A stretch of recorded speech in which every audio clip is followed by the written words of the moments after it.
It's just days before Christmas, and part 9 and 10 of Breakfast Bible Bytes will continue taking the time to celebrate the true narrative of the Magi.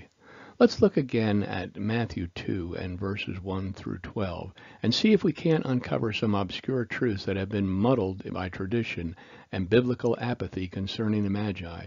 In Matthew 2, 1 through 2, we find the visit of an entourage of wise men known throughout and respected as kingmakers, along with the gifts that they brought to Jesus.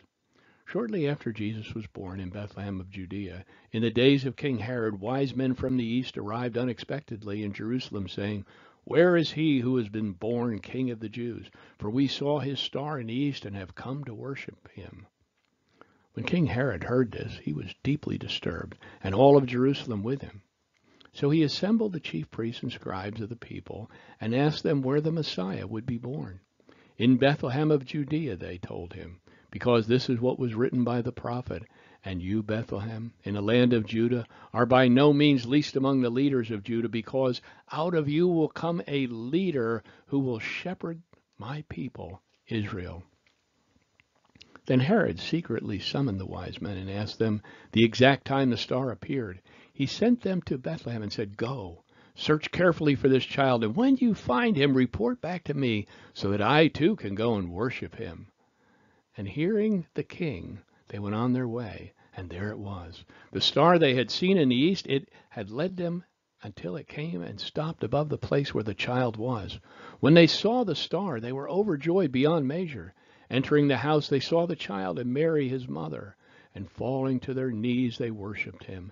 Then they opened their treasure and presented him with gifts, gold, frankincense, and myrrh.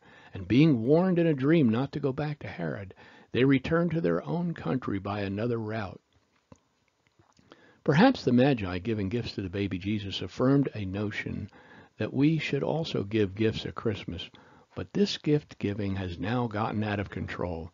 The element is confirmed by our observation of the secular aggressive shenanigans that now takes place on Black Friday and beyond.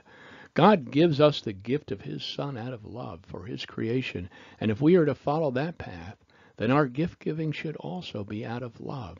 John 3:16 reads, "For God loved the world in this way, he gave his one and only Son, so that everyone who believes in him shall not perish but have eternal life." Here's a question worthwhile to think about. Have you ever thought about giving God a reoccurring gift for Christmas? You might be one who responds, "How can I do that? God owns everything." This is a question that the Apostle Paul must have been asked on many occasions as he encouraged the church to give generously. He specifically answers this in 2 Corinthians 9, 10 through 15. It reads, "Now the one who provides seed for the sower and bread for food will provide and multiply your seed and will increase the harvest of your righteousness. You will be enriched in every way for all generosity, which produces thanksgiving to God through us.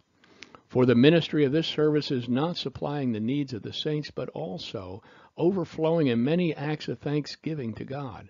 They will glorify God for your obedience to the confession of the gospel of Jesus Christ, and for your generosity in sharing with them and with others through the proof provided by this service. And they will have a deep affection for you in their prayers on your behalf because of the surpassing grace of God in you. Thanks be to God for his indescribable gift." You may recall Jesus' words in Matthew 25:34. "Then the king will say to those on the right, 'Come, you who are blessed by my Father, inherit the kingdom prepared for you from the foundation of the world. For I was hungry, and you gave me something to eat. I was thirsty, and you gave me something to drink. I was a stranger, and you took me in.